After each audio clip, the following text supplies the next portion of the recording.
Magandang hapon sa lahat. Masayang makita kayong lahat. Sana ay nagkaroon ka ng magandang linggo. Tayo ay nasa ikatalong lektura ng History of Redemption Academy ngayong linggo.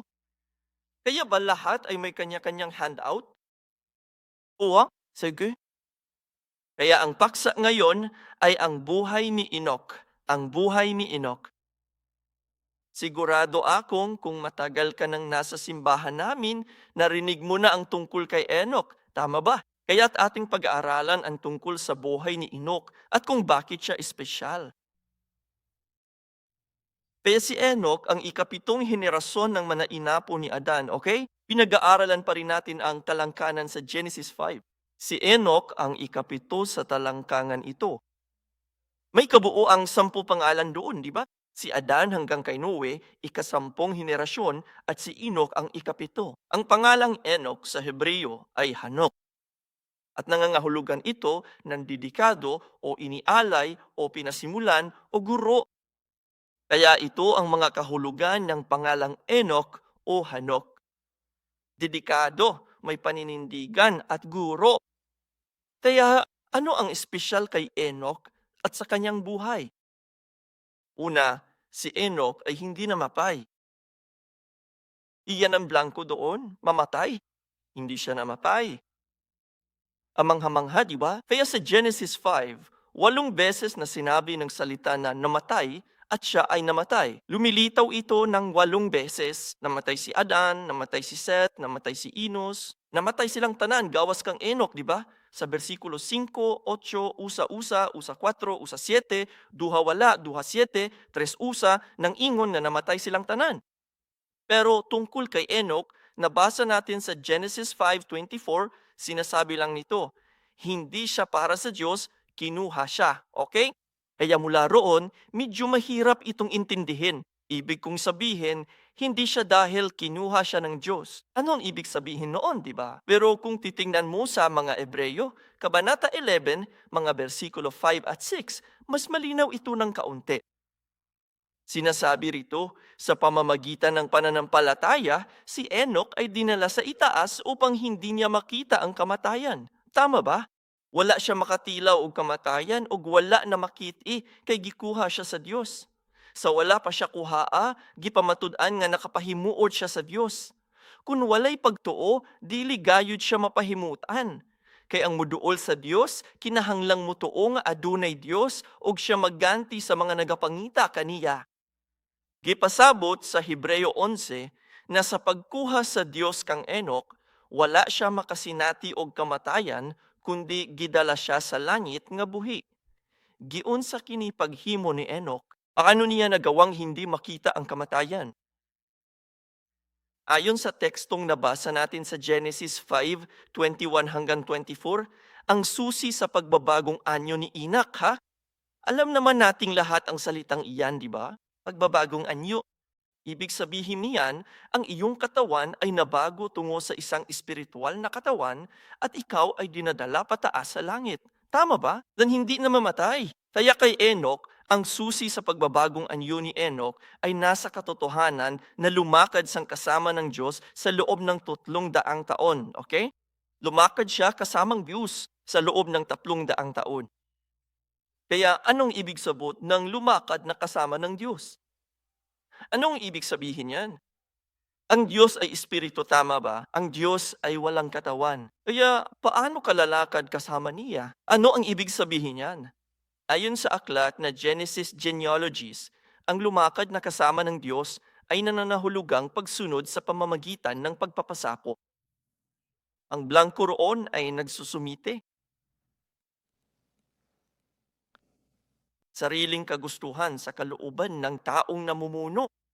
Kaya ibig sabihin niyan ay binibitawan mo ang iyong kalooban at sinunod ang kalooban ng Diyos. Iyan ay ang paglakad kasama ng Diyos. At si Enoch ay lumakad na kasama ng Diyos sa ganitong paraan sa loob ng 300 taon, hindi lamang ilang araw, tama ba? Hindi ilang linggo, hindi rin ilang taon, kundi 300 taon. Kaya ikaw yan. Ang pinakakahanga-hangang bahagi ng buhay ni Enoch ay ang matagal na paglalakad na ito kasama ng Diyos. Kasi baka kasama natin siya sa paglalakad ng ilang sandali, alam mo na, kapag maganda ang pakiramdam natin, kapag wala na tayong ibang magawa, o kung ano pa man, di ba? Ngunit si Enoch ay lumakad na kasamang Diyos sa loob ng 3 taong-taon. At sinasabi ng Biblia, habang siya ay nagkaroon ng iba pang mga anak na lalaki at babae. Gawas kang Matusalem, nakabaton pa siya og daghan pang mga anak na lalaki ug babae. Ibig sabihin, namumuhay siya ng normal tulad ng iba. Nagpakasal, nagkaroon ng mga anak, malamang may trabaho o kung ano pa man. O nagsaka siya, hindi ko alam kung ano ang ginawa niya, pero ginawa niya lahat ng mga bagay na ginagawa ng iba. At habang ginagawa ang lahat ng iyon, lumakad siyang kasama ng Diyos sa loob ng 300 taon. Iyan ang susi. Mahalaga iyon, di ba? At paano niya nagawa iyon? Gihimo niya kini pinaagi sa pagtuman sa kabubuton sa Dios. Gibiyaan niya ang iyang kaugalingon o gisunod ang Dios sa tanan higayon. Okay? Wala nang ibang naisip. At ginawa niya ito ng kusang loob, ng maluwag sa kalooban, sa sarili niyang kagustuhan. Walay pumilit sa kanya. Ama, hindi naman siya pinilit ng mga magulang niya. Ginawa niya ito ng kusa, nang walang anumang pamimilit. Okay? Iyan ay ang paglakad kasama ng Diyos. Kaya sa esensya, kapag may kasama kang naglalakad, may 2 tao, pero parang iisa lang talaga. Kaya nang lumakad si Enoch na kasama ng Diyos, siya ay kaisa ng Diyos. Okay? Kaya upang makalakad na kasama ng Diyos, kailangan natin ng 4 na bagay na naayon sa Diyos. Una, ang ating destinasyon ay dapat kapareho ng sa Diyos. Kailangan natin magkaroon ng parehong layunin. Ano ang iyong layunin sa buhay? Dapat ay kapareho iyang layunin ng Diyos para sa iyo. Tama? Ano ang layunin ng Diyos para sa iya? Kailangan nating magkaroon ng parehong destinasyon o layunin gaya ng sa Diyos. Kaya halimbawa, sa ilang, ano ang patunguhan ng mga Israelita? Si Kanaan iyon, di ba? Doon nila gustong pumunta ang Diyos. Kaya yun ang destinasyon. Kailangan tumungo ang lahat sa Canaan upang makalakad kasama ng Diyos. Pangalawang bagay na kailangan nating tadlayin na naaayon sa Diyos ay ang paraan upang makarating sa destinasyong iyon. Sige, kaya. Ito ang mapa ng ilang tabok, tama ba? Mag-zoom in ako ng kaunti gito. Kaya nagsimula sila rito sa Ramses at ang Kanaan ay narito. Iyon ang kanilang destinasyon. Ngayon, para pumunta mula rito hanggang doon, mayroon talagang 3 magkakaibang mga paraan na maari sana nilang gawing. Ang unang paraan ay narito mismo. Maari silang pumunta rito at pumunta rito. Iyang unang daan, ngulit hindi sila dinala sa ganoong paraan. Ang pangalawang paraan ay nandito. Ngunit hindi rin sila kinuha ng Diyos sa ganoong paraan. Ang ikatulong paraan ay narito. At naisip ng lahat, naku, dito tayo pupunta. Kaya lumingon silang lahat. Lumiko sila pakaliwa. Hindi man lang sinabi sa kanilang Diyos. Kaya sinabi ng Diyos kay Moises, "Hoy, pabalikin ninyo sila. Sabihin mo sa kanila na mag-U-turn, hindi tayo pupunta sa ganoong paraan." Saan sila dinala ang Diyos? Sa pamamagitan ng dagat na pula, patungo sa ilang kung saan walang daan. Walang paraan dito. Wala sinumang tao ang dumaan sa ganitong daan ito. Gumawa ang Diyos nagbagong daan sa disyerto. Maura ka na ang pagi aron makalakaw uban sa Dios, dili ang tulo ka laing pagi, dalan kini sa tawo, dili kamo dadon sa Dios niyana. Alam mo yung kantang yun? Nandyan yung kantang, God will make a way where there seems no way. Sana kaya kong kantahin yan para sa iyo, pero hindi ko gagawin. Pero iyon ang ginawa niya. Gumawa siya ng daan patungo sa dagat na pula at sa disyerto. Kaya kailangan natong tahakin ang landas na tinahak ng Diyos ha. Gaanon tayo makalakad kasama ng Diyos? Kung pupunta ka sa Manhattan, May sasakay niyang tren at may magmamaneho, hindi sila magkasama, di ba? Hindi yan sabay na naglalakad. Ang pangatlong bagay, ang kailangan nating taglayin upang makasunod sa Diyos, upang makalakad kasama niya, ay ang atong puso. Ang ating puso ay dapat nakaisa ng Diyos. Kaya habang ang mga Israelita ay nasa ilang sa loob na 40 taon, maraming beses silang nagreklamo laban sa Diyos. At alam mo ba kung ano ang sinabi nila? Sabi nila, sana makabalik na kami sa Ehipto. Sana namatay na lang tayo sa Ehipto. Sana may magbalik sa amin sa Ehipto. Dugay! Paulit-ulit nilang sinasabi ang mga bagay nga ito nang magreklamo sila laban sa Diyos. Kaya ano ang pagbubunyag na iyon? Ipinakikita nito na ang kanilang puso ay nasa Ehipto. At ang mga taong nagreklamo ng ganoon ay namatay lahat sa ilang. Hindi sila nakarating sa Canaan. Kaya kahit sinusundan nila kami, parang, hinila niya na naman kami palabas dito. Mainit. Ang kanilang puso ay nasa Ehipto, sa mundo. Ganito na ba tayo ngayon? Ibig kong sabihin, nandito ang katawan mo sa simbahan. O kung ang isip mo ay naroon sa Ehipto, kung gayon ay hindi tayo lumalakad na kasama ng Diyos. At saka, panghuli, ang pang-apat na bagay na kailangan nating magkaroon ng pagkakaayon sa Diyos ay ang ating bilis o tempo. Kailangan ding tama ang tempo ayon sa kalooban ng Diyos. Napakahalaga ng tempo. Mahalaga ang tiyempo. Kaya tuwing tataas ang ulap, tandaan ang haliging ulap at haliging apoy ay sumama sa mga Israelita sa buong ilang. Tama ba? Tuwing tataas ang ulap, doon sila nakakaalis. Nang huminto ang ulap, tumigil din ang lahat. Kinahanglan nilang sundan ang ulap. Hindi mo pwedeng sabihin, sandali lang, hindi pa ako handa. Kung mawawala ang ulap, kailangan mo nang umalis. Kaya ang ritmo at tiempo ng buhay ay kailangan na ayon sa Diyos. Apan, alang ka nato, unsa-una to pagpuyo ang kinabuhi nga may pagtuo. Mahitungod man ni sa timing, di ba? Way panahon sa simbahan karon, moadto ko kung naay panahon. Hindi tama yan. Ang mga taong iyon ay hindi lumalakad kasama ng Diyos. Napakahalaga ng tiyempo. At ano ang ritmo ng buhay para sa ating mga naniniwala sa Diyos? Ito ang lingguhang serbisyo sa aram ng Panginoon. Kada 7 araw, kailangan mong ihinto ang lahat, pumunta sa simbahan. Iyan ang ritmo na nais ng Diyos na sundin natin. Busa, kinahanglang kitang mulakaw uban sa Diyos, sama ni Enoch.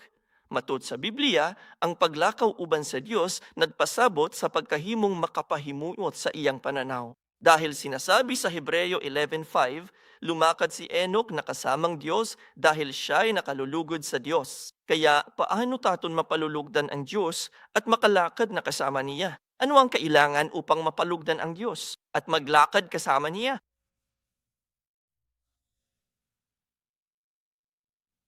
Ano to?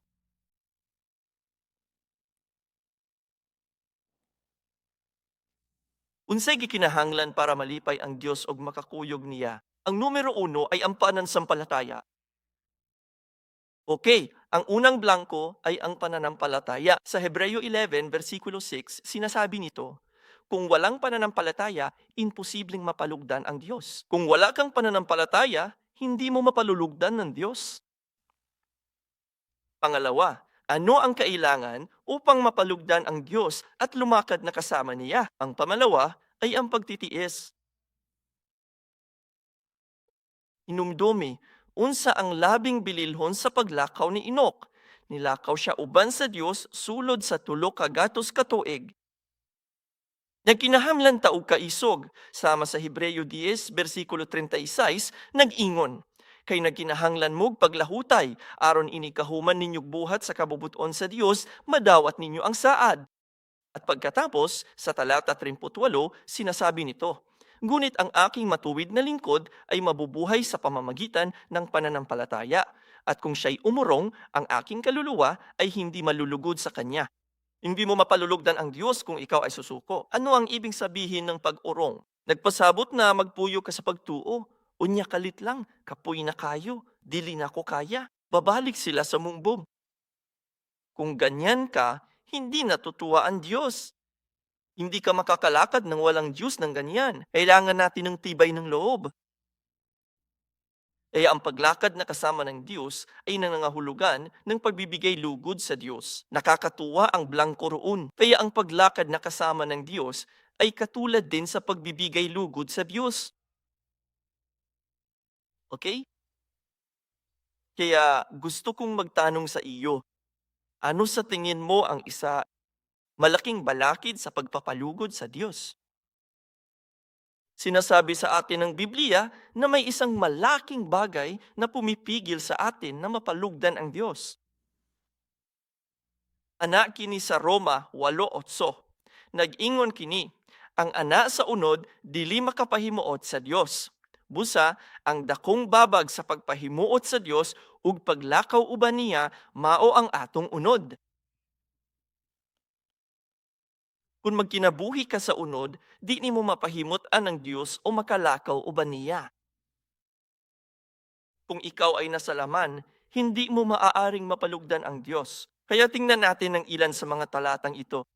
Sa Roma Kabanata 8, mga bersikulo 6 hanggang 7, sinasabi, sapagkat ang pag-isip sa laman ay kamatayan, ngulit ang pag-isip sa espiritu ay buhay at kapayapaan.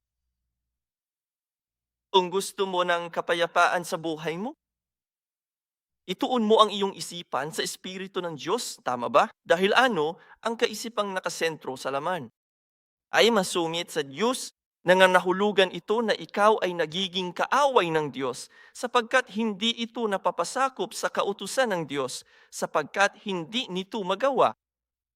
Kaya ang mga taong namumuhay ayon sa laman, sila ay naging mga kaaway ng Diyos. Hindi nila alam kung ano ang kalooban ng Diyos.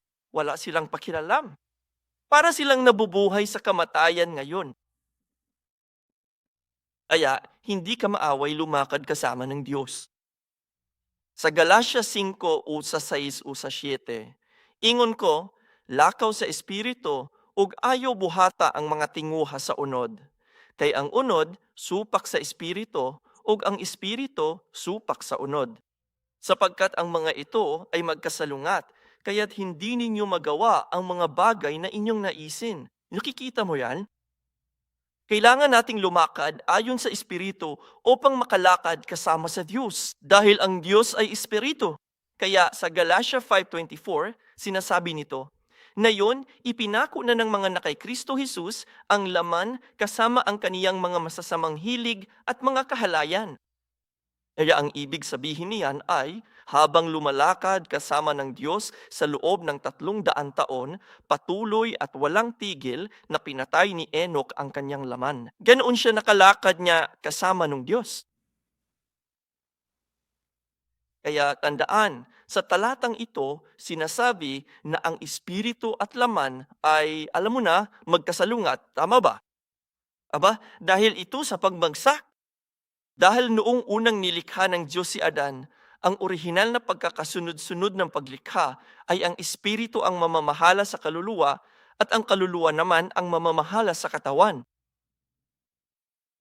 Pero ngayon, dahil sa pagbagsak, nabaligtad ito. Ang katawan at espiritu ay naglalaban sa isa't isa. Bueno, nabawi ni Enoch ang orihinal na kaayusang ito, kaayusan sa kanyang buhay. Ganun siya nakalakad na kasama ng Diyos. Nagawa niyang pamunuan ng laman ang kanyang katawan. Iyan ang nagbigay daan sa kanya upang lumakad kasama ng Diyos. Iyan ang gusto nating gawin, di ba? Amen. Gusto niyo bang lumakad kasama ang Diyos? Kung hindi, pwede ko nang tapusin ang sermon dito mismo at pwede na tayong umuwi. Pero gusto nating lumakad kasama ang Diyos. Tama ba? Sana nga. Kaya paano natin gagawin iyon? Paano natin mapapatay ang ating laman at makalakad kasama ng Diyos?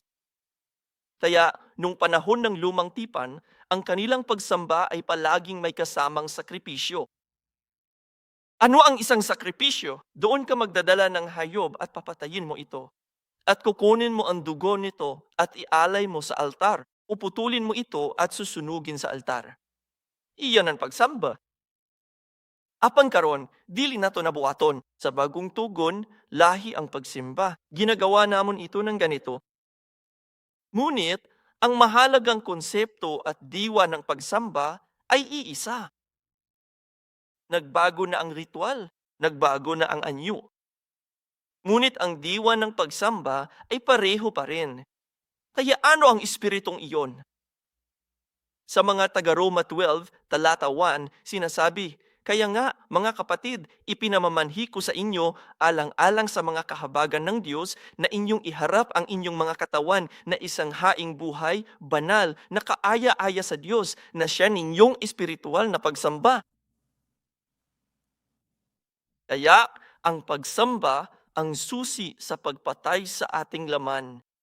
Ano ang pagsamba? Ang pagsamba ay ang pagbibigay ng iyong sarili bilang isang buhay na handog. Ang pagsamba ay kung saan natin pinapatay ang atong laman. Pagsamba, iyan ang sagot diyan. Noong panahon ng lumang tipan, ipinakita nila iyan sa iyo sa pamamagitan ng simbolikong pagkilos. Tama ba? Sa pamamagitan ng aktual na pagpatay sa hayop. At kapag nakita mo yan, masasabi mong, wow, ayos lang. Kaya kailangan kong mamatay ng ganon. Parang visual aid lang, di ba? Pero ngayon, iba ang ginagawa natin dito. Pero ganito rin ang nangyayari. Kapag sumasamba tayo, pinapatay ninyo ang laman. Pinapatay mo ang halimaw na nasa loob mo ngayon. At sa ganoon, tayo maaaring lumakat kasama ng Diyos. Kaya ang lahi ni Seth, ang talangangang iyon sa Genesis 5 ay tinatawag na lahi ni Seth. Tama ba? Ang lahi ni Seth ay nagpapakita sa atin ng ganitong uri ng pamumuhay ng pagsamba. Namumuhay sila sa pamumuhay ng pagsamba. Kaya sa Genesis 4, versikulo 26, sinasabi nito, kay Seth, nagkaroon din siyang isang anak na lalaki at tinawag niya ang kanyang pangalan na Enos. Okay? Si Seth ay may Enosh. Nang magkagayoy, nagpasimula ang mga tao na tumawag sa pangalan ng Panginoon. Ano ang ibig sabihin nito? Nang magkagayoy, nagpasimula ang mga tao na tumawag sa pangalan ng Panginoon. Kaya pagkatapos ipanganak si Enos, nagsimulang tumawag ang mga tao sa pangalan ng Panginoon. Kaya ang ekspresyong ito, ang pagtawag sa pangalan ng Panginoon, ay isang espesyal na idioma sa Hebreo. Kaya literal, ang ibig sabihin nito ay nagkaroon sila ng regular na pampublikong serbisyo ng pagsamba simula sa puntong ito. Ang pagtawag sa pangalan ng Diyos ay nangangahulugan ng pagkakaroon ng malapit na relasyon sa Diyos, hindi ba? Kung matatawag mo ang isang tao sa pangalan niya, ibig sabihin malapit na kayo. Kaya noong panahon ni Enos, sinimulan nilang magkaroon ng matalik na kaugnayan sa Diyos sa pamamagitan ng regular na mga paglilingkod na tulad nito ngayon. Nagtitipon ng mga tao upang magsagawa ng mga serbisyo linggo-linggo. Bago iyon, parang serbisyong pang-isahan o serbisyong pampamilya lamang ito. Ngunit ngayon, simula noong panahon ni Enos, nagsimula na silang magtipon at magkaroon ng regular na pampublikong serbisyo. Bakit nangyari ito sa partikular na puntong ito ng panahon? Ang sagot diyan ay nasa pangalang Enos. Ang pangalang Enos na ibinigay ng kanyang amang si Seth ay naglalaman ng pananampalataya ni Seth, ang kanyang pagpapahayag ng pananampalataya. Ano ang ibig sabihin ng Enos? Ito ay nangangahulugan ng tao o mortal na kahinaan. Ibig sabihin lang yan, napakahina talaga ng mga tao. Yan ang pag-amyen. Mahina ang mga tao. Masyado tayong mahina para iligtas ang atong mga sarili. Masyado tayong mahina para tumayong mag-isa. Iyon ang pag-amin ni Seth. Kaya nga sila nagtitipon upang sumamba. Sa ilang panagpundok sa pagsimba, kini kapag angkon nga huyang ko og di kabasol sa kaugalingon. Di ko katarog mag-inusara, busa na kinahanglan kog tabang sa Dios. Iya ang diwa at diwa ng pagsamba. Karon nga aniya kamo. Tingalin wala ninyo kining isulti sa inyong mga ngangabil, apan gihimo ninyo kini pinaagi sa pagsimba dinhi. Nag-ingon kamo, Dios ko, gikinahanglan namo ang imong tabang. Dili ko kini makaya nga mag-inusara. Musalig kami kanimo. Iyan ay pagsamba. Nagsimula iyon noong panahon ni Enos. Kaya mula sa araw na iyon, pagkatapos ni Enos, lahat ng mga inapo na iyon ay sumamba ng ganito. Ang kanilang pamumuhay ay isang pamumuhay ng pagsamba. At ang kanilang pananampalataya ay mayroong ganitong uri ng parehong pagpapahayag. Kailangan nating magtiwala sa Diyos. Kailangan nating umasa sa Diyos.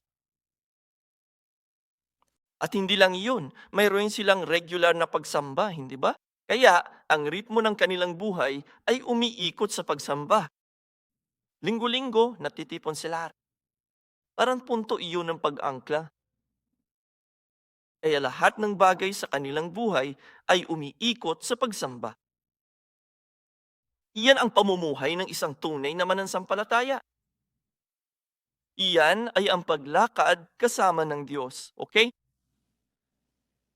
Mao ang paglakaw uban sa Diyos, kung saan ang lahat ay umiikot sa pagsamba. Kaya sa Amos Kabanata 3, Talata 3, sinasabi, magkasama bang lalakad ang dalawang tao, maliban na lang kung sila'y nagtakda ng isang kasunduan? Tingnan mo ito. Ang tinutukoy nito ay ang sabay na paglakad, hindi ba? Sa tingin mo ba ang tinutukoy ng Biblia rito ay dalawang taong naglalakad ng magkasama? Ito ay isang paraan ng pagsasabing, paano ka makakalak na kasama ng Diyos kung wala kang appointment sa Kanya? Kailangan mong magpa-appointment sa Diyos para makalakad kasama niya. Ang salitang appointment dito sa Hebreo ay moed, na nangangahulugang kapistahan o pista. At ang salitang ito ay ginagamit upang tumukoy sa mga kapistahan tulad ng Paskua, alam mo na, kapistahan ng mga kubol, at ano ang pinakasimpleng piging sa Biblia. Iyan ang araw ng Sabat. Iyan ang fundamental na piging sa buong lumang tipan. Kaya iyan ang ating appointment na yung araw ng Panginoon. Ito ang atong pakikipagtipan sa Diyos. Kung hindi mo matutupad ang appointment na ito, mahihirapan kang sumama sa Kanya. Ngunit, kung tutuparin mo ang appointment na ito, makakalakad kang kasama ng Diyos. Ganon tayo lumalakad kasama ng Diyos. Ang ritmo ng ating buhay ay kailangan tumugma sa Kanya. Numero 3, kaya't nagsimulang lukaad si Enoch kasama ng Diyos pagkatapos niyang maipanganak si Matusalem. Nagsimulang lumakad si Enoch kasama ng Diyos pagkatapos niyang ipanganak si Matusalem. Ang pangalang Metusela ay nangangahulugang kapag siya ay namatay, o dapat ito ay kapag siya ay namatay, hindi namatay, pasensya na, kapag siya ay namatay, darating ang wakas. Kapag siya ay namatay, darutong ang wakas. Iyan ang kahulugan ng pangalang Metusala. Hindi naman ganong kagandang pangalan, di ba? Kaya ang Methu ay nangangahulugang kamatayan o ang wakas, inshallah, nangangahulugan ng pagpapadala. Kaya kapag namatay siya, ipadadala ang katapusan. Iyan ang literal na kahulugan nito. Kaya bakit naman tatawagin ni Enoch na Matusalem ang kanyang anak? Sige. At ang dahilan ay dahil nakatanggap si Enoch ng isang paghahayag ng ipanganak si Matusalem. Kaya sinasabi ng Biblia na si Enoch ay nabuhay ng 365 taon. Tama ba? At ipinanganak niya si Matusalem noong siya ay 65 taong gulang. Kaya mula pagkapanganak hanggang sa edad na 65, si Enoch ay hindi lumakad na kasamang Diyos. Alam mo, hindi maganda ang buhay niya siguro. Ngunit noong siya ay 65 taong gulang, ipinanganak sa kanya si Matusalem at ipinakita sa kanya ng Diyos ang isang pahayag tungkol sa huling panahon. Kaya nagsisi siya noong siya ay 65, binago ang kanyang buhay at nagsimulang lumakad kasama ng Diyos sa loob ng 300 taon.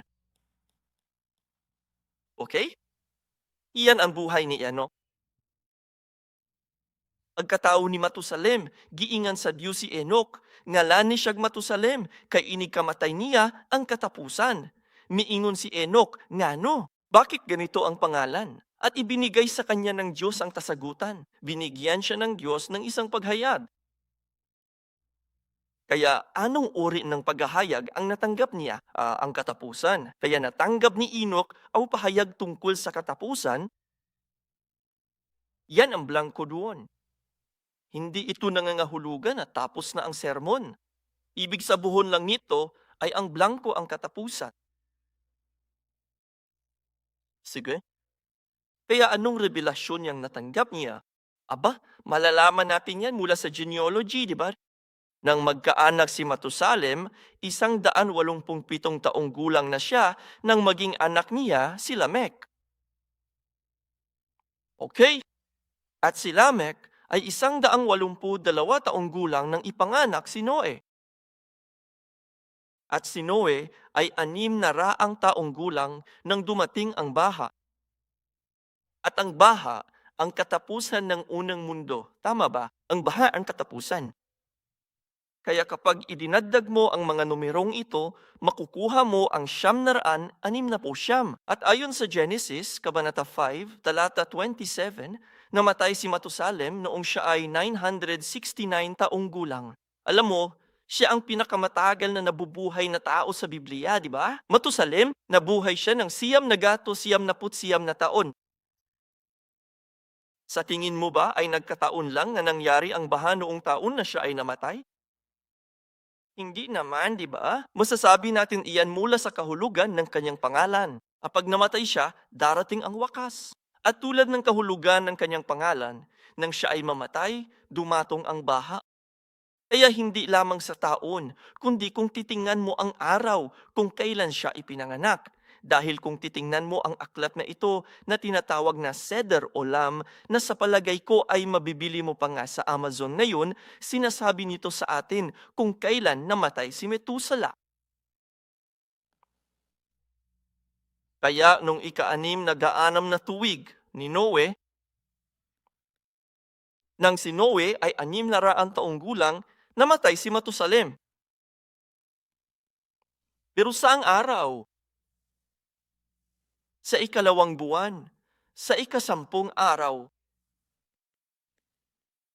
Doon namatay si Matusalem. Ang blanko doon ay ika-10, ang unang blanko. Sinasabi nito na namatay si Matusalem noong ika-600 taon ni Noe noong ika-10 araw ng ikalawang buwan. At ang baha, kailan dumating? Nagsimula ang baha noong ikalawang buwan, sa parehong buwan, noong ika-17 araw. Ayos ran? Kaya namatay si Matusalem noong ika-10 araw. Nagsimula ang baha noong ika-17 araw. 1 linggo bago ang baha, namatay si Matusalem. Pero kung babasahin mo ang Genesis Kabanata 7, ano ang nangyari 1 linggo bago ang baha? Sinabi ng Diyos kay Noe na pumasok sa arka. Sinabi ng Diyos, Noe, ihanda mo ang lahat ng dala mo. Pumasok ka sa arka dahil sa loob ng 1 linggo, magpapadala akong baha. Kaya namatay si Matusalem. At pagkatapos ay sinabihan ng Diyos si Noe na pumasok sa arka. Human sa 7 kaadlaw, nagsugod ang baha. Nahitabog yun ang kahulugan sa iyang ngalan. Kapag namatay siya, darating ang wakas.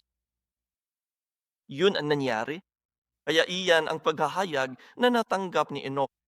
Nang ipanganak si Matusalem, sinabi ng Diyos sa kanya, kapag siya ay namatay, ang mundong ito ay magwakas. Darong ang paghuhukom. At mula sa araw na iyon, labis na natakot si Enoch dahil ipinakita sa kanya ng Diyos ang paghatol. Kaya't nang ibabaw ang takot sa Diyos at nagsimula siyang lumakad na kasama ng Diyos. Gikuha niya ang mga sala sa kalibutan, naghinulsol siya, giilis da niya ang iyang kinabuhi ug nilakaw uban sa Diyos. Kaya, gaya ni sinasabi sa Genesis 7:11, sa ika-600 taon ng buhay ni Noe, sa ika-2 buwan, noong ika-17 araw ng buwan, ng araw ding iyon, nabuksan ang lahat ng bukal ng kalaliman at nabuksan ang mga bintana ng langit. Kita mo, noong ika-17 araw ng ika-2 buwan, nagsimula ang baha. 7 araw bago iyon, namatay si Matusalem. Kaya matapos matanggap ang paghayag na ito tungkol sa katapusan, nagsisisi Enoch sa edad na 65 at namuhay siya ng may kamalayan sa katapusan ng panahon. Yan ang blanco, ang huling panahon. Ano ang ibig sabihin yan? Kamalayan sa huling panahon. Nangangahulugan ito na nabuhay siya ng may layunin, tapusan ang kanyang buhay. Nabuhay siya na iniisip na malapit na ang katapusan. At ano ang kaakibat ng katapusan? Paghuhukom. Kaya't nabuhay siya na may pananaw na ang paghuhukom ay malapit ng dumating. Kaya kailangan kong maging handa. Iyan ang katapusan ng panahon kamalayan. Sa Judas, napulog 4 hangkod 15, mao kini ang bersikulo nga nagtala sa giingon ni Enoch. Wala kita masayod sa tanan, apan dinhi natala ang iyang gisulti. Ingon ni Ini, tungkol din sa mga taong ito nang ipahayag ni Enoch sa ika-7 sanlinlahi mula kay Adan ang propesiya na nagsasabi, narito, ang Panginoon ay dumarating o kasama ang libo-libo niyang mga banal upang isagawa ang paghuhukom sa lahat at upang hatulan ang lahat ng masasama dahil sa kanilang mga gawang masasama na kanilang ginawa sa kasamaan at dahil sa lahat ng mabibigat na bagay na sinalita laban sa kanya ng mga masasamang makasalanang yaon. Ano ang pinag-usapan ni Enoch? Paghuhukom. Iyan ang pangunahing paksa ng kaniyang sermon, ang paghatol. Darating si Kristo at hatulan niya ang mga masasama sa dalawang bagay. Ano ang hatulan niya sa mga taong ito na hindi makadiyos? Dalawang bagay, di ba? Ang kanilang mga gawa, kahulugan, mga kilos, at ang kanilang mga salita, ang iyong mga sinasabi. Totoo pa rin ito kahit ngayon. Mananatili itong totoo hanggang sa pagbabalik ni Kristo. Ibig sabihin, kailangan nating bantayan ang ating mga sinasabi at ang ating mga ginawa. Husgahan tayo ayon sa ating mga kilos at salita. Kaya kailangan natong mamuhay ng makadiyos. Binago ni Enoch ang kaniyang buhay matapos makita ang paghahayag na iyon. Kaya ang itinuturo sa atin ng buhay ni Enoch ay ito ang uri ng pag-isip, ang kamalayan ng huling panahon. Ito ang kailangan natin upang makalakad na kasama ng Diyos. Malinaw na sinasabi ng Biblia na ang mga tao ay mamamatay ng minsanan. At pagkatapos noon, paghuhukom. Kaya lahat tayo ay kailangang harapin ang hatol na iyan. Tayong lahat ay kailangang humarap sa trono ng dakilang paghuhukom ng Diyos. Handa na ba tayo para dyan? Kaya kailangan natong magsisi tulad ng ginawa ni Enoch. Okay, iyan ang kaisipang kailangan natin upang makalakad na kasama ng Diyos na darating din ang katapusan sa buhay ko. Totoo man iyon o hindi, hindi mahalaga. Nasa Diyos na yan. Kinahanglan kitang magpuyo nga naghunahuna sa katapusan. Moabot ang paghukom sa atong kinabuhi, busa andam kita sa paglakaw uban sa Diyos. At panghuli, numero 4, kaya anong alal? May itinuturo ba sa atin ang pag-akyat ni Enoch sa langit? Ang ibig sabihin ng pag-akyat sa langit ay pag-akyat, hindi ba? Anong aral ang itinuturo sa atin ng kanyang pag-akyat sa langit? Kaya para malaman ito, kailangan muna nating gumawa ng kaunting pagkalkula. Kaya si Adan ang unang tao, tama ba? Nabuhay siya ng 930 katuwig. Kaya sabihin na natin, noong nilikha ang Diyos si Adan, iyon ang unang taon, okay?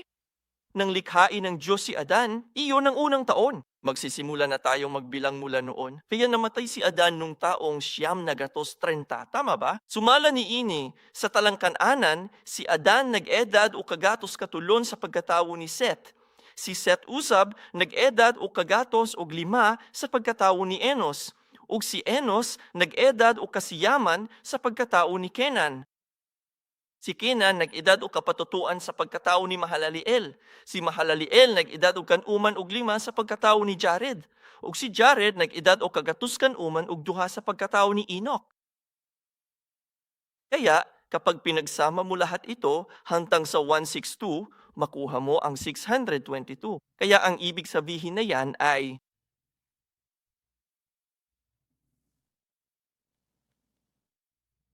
natao si Enoch sa dihang si Adan, 6 duha-duha na katuig ang panuigon. Aniya siya sa kalibutan, sulod sa 365 katuig. At pagkatapos noon, kinuha siyang Diyos. Kaya siya ay narito sa mundo sa loob ng 365. Kaya kapag idinagdag mo ang 622 sa 365, makukuha mo ang 987. Nangangahulugan ito na umakyat si Enoch sa langit noong taong 987. Okay? Kaya bakit mahalaga ito? Kaya namatay si Adan sa edad na 930. Umakyat si Enoch sa langit noong 987. Okay? Dito mamatay si Adam. Si Adan ang pinakaunang taong namatay sa talaang kanang ito. Ang unang taong namatay, natural na kamatayan. Siya ang unang taong umalis. At ang pangalawang tao ay si Enoch. At ang pangatlo ay si Seth. Namatay si Seth noong taong 1042. Kaya itinakda ang Diyos ang utos na ito. Hindi naman pwedeng piliin ng mga tao kung kailan sila lilisan sa mundong ito, di ba? Namatay muna si Adan at saka kinuha ng Diyos si Enoch. Diyos ang nagtakda ng ganitong kautusan, hindi ba? Ang Diyos lamang ang nakakaalam kung bakit niya kinuha si Enoch sa puntong ito. Kaya bakit ganito? Naghatid kini og importanteng leksyon. Gikuha sa Dios si Adan. Namatay siya aron ipakita nga ang bayad sa sala mao ang kamatayon. Kung makasala ka, mamatay ka. Ngunit ang pangalawang taong umalis ay si Enoch. Gipili sa Dios si Enoch aron ipakita nga ang iyang orihinal nga plano dili kamatayon, kundili kinabuhing dayon o pagbag-o sama kang Enoch. Bisan og misulod ang kamatayong tungod kang Adan, gipakita kini sa Dios pinaagi kang Enoch. May pag-asa ka pa. Kung naniniwala ka tulad ni Enoch, kung makakalakad ka kasama ng Diyos tulad ni Enoch, makakatanggap din tayo ng pagbabagong anyo. At hindi lang yun, nalaman natin nung nakaraan na nagsisi si Adan, di ba? At naniwala siya sa Ebanghelyo. Kaya kung si Adan ay nagsisi at naniwala sa Ebanghelyo, ibig sabihin ay naligtas siya. Kaya ano ang ibig sabihin nan? Tumanggap din si Adan ng buhay na walang hanggan, hindi ba? Kung maliligtas ka. Kaya ano ang itinuturo nito sa atin? Itinuturo nito sa atin na may 200 patungo sa buhay na walang hanggan. Ano ang 2 paraan na iyon? Pagkabuhay na maguli, namatay si Adan. Ngunit kung siya ay maliligtas, siya ay mabubuhay na maguli. At ang pangalawang paraan ay ang transfigurasyon. Hindi namatay si Enoch, ngumot siya ay nagbagong anyo. Kaya ito ang 200 patungo sa buhay na walang hanggan. Pagkabuhay na mag-uli at pagbabagong anyo, ipinakita sa atin ni Adan ang pagkabuhay na mag-uli. Ipinakita sa atin ni Enoch ang pagbabagong anyo. Kaya sa 1 Corinto 15 na sa papel mo yan, sabi nga, ang huling kaaway na wawakasan ay ang kamatayan. Gayon din sa pahayag 21:4 sinasabi, at papahirin niya ang bawat luha sa kanilang mga mata at hindi na magkakaroon ng kamatayan. Nakikita mo yan? Darating ang panahon na wala ng kamatayan. Sa mga huling araw, kapag bubalik si Kristo, mawawala na ang kamatayan. Unsa may konklusyon? Ang Roma 1:23 nag-ingon, ang bayad sa sala mao ang kamatayan. Maunay gipakita sa kinabuhi ni Adan. Ngunit ang libreng kaloob ng Diyos ay buhay na walang hanggan kay Kristo Jesus na ating Panginoon. Ipinapakita ito sa atin ng buhay ni Enoch. Okay, ano ang konklusyon? Ang pagbabagong anyo ay isang pagpapala na nakalaan para sa mga banal na nabubuhay sa pagbabalik ni Kristo. Iyan ang mga blanco doon, ang mga santo, nabubuhay sa pagbabalik ni Kristo. Okay, kaya ang buhay ni Enoch ay isang paglalarawan ng ganitong uri ng pagpapala na matatanggap ng mga tunay na mananampalataya kung sila ay buhay pa sa pagbabalik ni Kristo. Okay, sumala sa nahisulat sa basahon sa Una Tesalonika 4, mga bersikulo ikanapulug unom hangtod sa ikanapulug pito. Kini nag-ingon, tungod kay ang Ginoong mismo mao ang manaog gikan gayod sa langit nga inubanan sa kamakusog na singgit. Kita mo? Parang ingon niini ang mahitabo. Enoch, mao gayod kini ang gipasabot. Ang buhay ni Enoch ay nagtuturo sa atin para sa mga banal na nabubuhay pa. Kapag bumalik si Kristo, hindi sasabihin ni Jesus, mamatay kayo upang mabuhay ko kayong muli. Hindi. Isasamahan niya lang kami, pagbabagong anyo. Iyan ang biyayang natanggap ni Enoch at Eliya sa lumang tipan. Kaya maniwala tayo ng ganito. Maniwala tayo na si Kristo ay babalik sa aking buhay. At gayang sabi ko, nasa Diyos ang desisyon kung mangyari iyon o hindi. Hindi na to into, nasa sa atin. Ngunit kung ganoon ang ating paniniwala, maari tayong lumakad na kasama ng Diyos tulad ni Enoch. Iyan ang biyayang gusto nating matanggap, hindi ba? Kaya maniwala tayo na malapit na ang pagbabalik ni Kristo. Mangyayari na to sa buong buhay ko at maniwala tayo ng ganyan. Namuhay tayo ng ganyan upang makalakad tayo kasama ng Diyos tulad ng ginawa ni Enoch. Amen? Manalangin tayo.